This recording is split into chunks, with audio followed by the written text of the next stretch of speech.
यार सीता बोसे का कुआं रेखा कभी देखा तो नहीं है ना, कभी ऐसी सोच आई थी कि ऐसे बता सकते हैं। ये आइडिया अच्छा है, वैसे देख ले एक बार, शायद आपके काम आए। कुछ कह रहे इसके अंदर स्मेल आएगी, तो ये आज हमने फिर खुद बनाई। ये पी ट्रैप हमने बनाई, एक 90 डिग्री एल्बो लगाया, एक 45 डिग्री लगाया और उसके ऊपर एक 45 डिग्री और लगाया, दो 45 लगाए, एक 90 डिग्री एल्बो लगाए। ये अब आपको चेक करवाते हैं, देखिए बिल्कुल लेवल में पड़ा हुआ है पी ट्रैप, ठीक है। पीछे से भी आपको चेक करवाते हैं, बिल्कुल लेवल में है।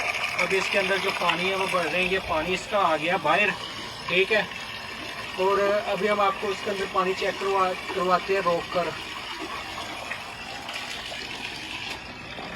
ये देखें, ये जो है ना पानी इसके ऊपर रुका हुआ है पानी।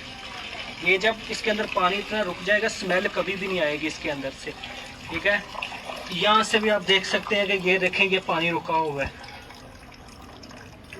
तो भाईजान ये बिल्कुल कामयाब है, इसका कोई मसला नहीं है। वेल्डर उस्ताद।